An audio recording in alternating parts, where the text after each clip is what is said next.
Shabbat Shalom mes chers amis, on est rentré dans de bonnes périodes, Bezrat Hashem Yitbarach. Ce Shabbat ce sera Shabbat Nachamu, Shabbat de consolation, s'en suivront de nombreux autres qui Bezrat Hashem feront remonter des situations délicates dans lesquelles le peuple juif est actuellement plongé. Cette semaine, dans Parashat V'Etchanan, ça commence bien, il y aura la Aseret HaDibrot, les tables de la loi, la Torah nous sera donnée, et aussi un pasouk, un passage que tout le monde connaît bien, qu'on appelle Kriyat Shema, la lecture du Shema Israël.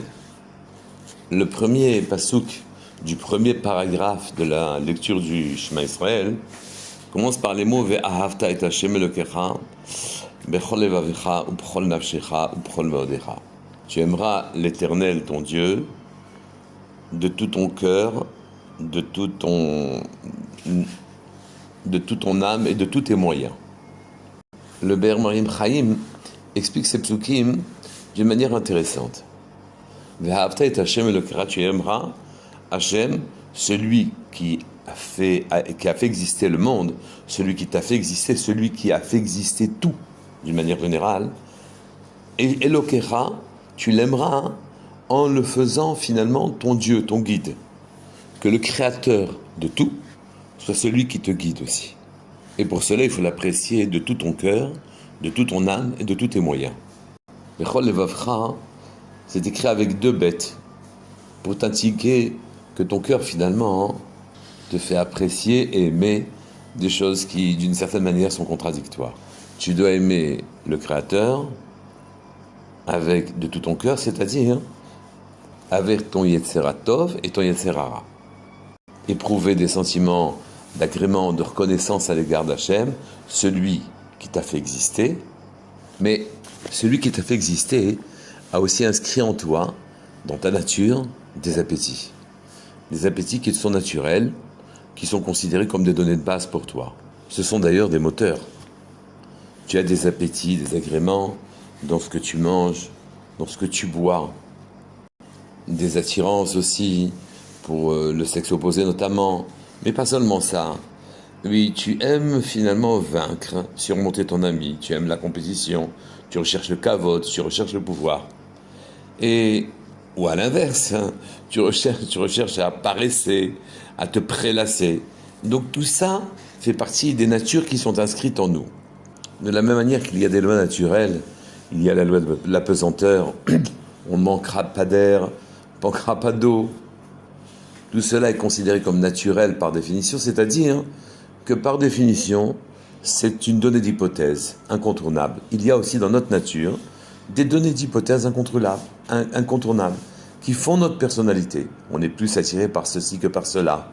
On a une nature profonde et on joue avec cette nature pour pouvoir construire notre propre monde. Il s'agit donc de louer Hachem. Ça, c'est notre Yetzera Tov, notre bon esprit. Mais aussi avec notre autre esprit, le deuxième côté de notre cœur.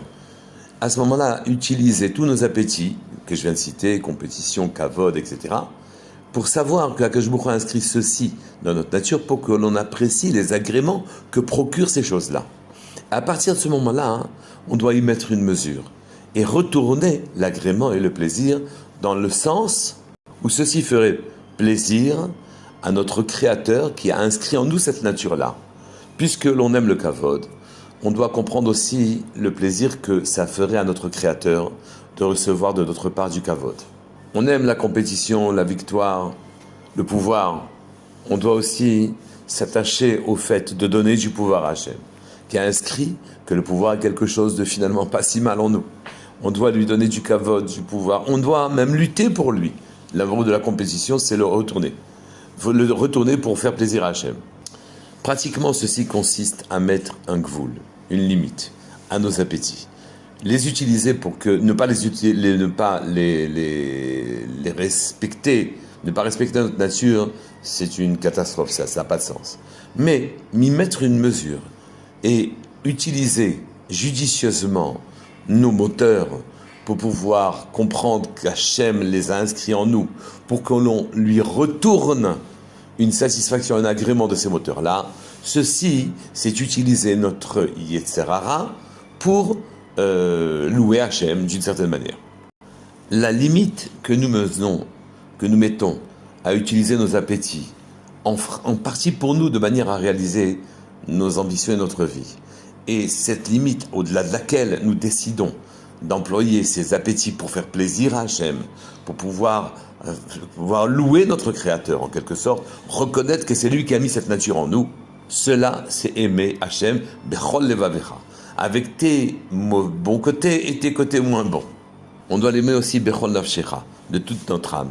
À partir du moment où on a mis cette limite-là à nos appétits naturels, en quelque sorte, et on doit, à ce moment-là, s'adonner à faire un grand plaisir à Hachem, à lui accorder le maximum de kavod que l'on puisse donner, à lui donner tout ce que l'on peut faire, reconnaître que c'est lui notre Créateur. Bechol nafshecha, de toute notre âme. Ce n'est pas parce que c'est pas pour nous que l'on utilise nos réflexes et nos moteurs que l'on ne va pas les employer avec la même intensité que si c'était quand nous, on recherche kavod, que l'on recherche à satisfaire nos appétits. On devra le faire aussi au-delà de cette limite. Quand on s'adresse à Hachem, on doit le faire avec toute notre âme. Et y mettre maintenant, kol meodecha, se donner les moyens, de la même manière qu'on sait dépenser de l'argent pour nos appétits, il faut savoir dépenser de l'argent pour Hachem. Qu'on sait dépenser des efforts pour nos appétits, qu'on sait faire des grands efforts, on doit les faire aussi pour Hachem. De la même manière qu'on sait être calculateur pour satisfaire nos besoins, alors on doit être calculateur pour ceux d'Hachem aussi. Et à partir de ce moment-là, Akadosh Baruch Hu sera Elokecha, c'est-à-dire qu'il se révélera à nous de manière non naturelle, puisque on a adopté une ligne qui nous permette de dépasser l'idée de ce qui est naturel nous est dû, de ce qui est naturel c'est normal. À partir de ce moment-là où on a rendu à Hachem nous donner à Hachem le sentiment qu'il est notre Créateur et qu'on le sait, à partir de ce moment-là, il réagira vis-à-vis de nous de manière miraculeuse, au-delà de la nature. Alors s'ouvriront devant nous des mondes différents.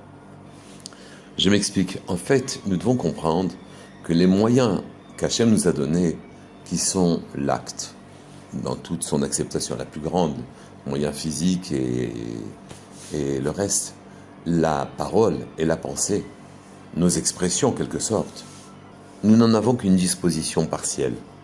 Elles doivent être employées tant l'acte que la parole et que la pensée ne doivent être employées que pour révéler Hachem, que Hachem se révèle à nous.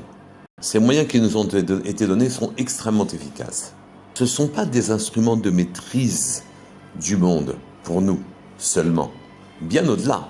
Ce sont les instruments par lesquels Hachem se révèle à nous. Je m'explique encore une fois. Quand quelqu'un a la maîtrise de ses actes, qu'il soit bon et pur, la maîtrise de sa parole, qu'elle soit bonne et pure, la maîtrise de sa pensée, qu'elle soit bonne et pure, à ce moment-là, l'impact que l'acte, que la parole ou que la pensée a dans le monde de l'acte, qui est le nôtre à nous, le monde du dessus, qui est celui de la parole, et dans le monde du dessus encore, qui est celui de la pensée, l'impact d'une personne qui s'est épurée, qui fait attention à ce qu'il pense, fait attention à ce qu'il dit, fait attention à ce qu'il fait, l'impact provoque la révélation d'Hachem au-delà de ce qui nous apparaît normal et naturel, car nous avons employé les moyens qu'il a mis à notre disposition pour le révéler. Et à ce moment-là, nous attendons effectivement de percevoir, de sentir Akadosh Baruch Hu au-delà de la nature des choses. Et là, aimer Hachem ne nous opposera plus le moindre problème, même parce que sa perception sera forte auprès de nous. Et c'est peut-être ça exactement que dit la paracha plus loin, quand elle dit, c'est ça que le chorma que Akadosh Baruch Hu nous a donné. Dans nos chukim ou nos mishpatim, c'est ça que nous envient les peuples, d'accéder à la dimension spirituelle par ceux qui, chez eux, les peuples en question, ne les laissent que dans le monde de la matérialité. Nous, j'espère, Bezrat Hashem et Barar, que nous attendent des très bonnes choses dans les jours à venir. Kol Tuv, Shabbat Shalom Mevorach.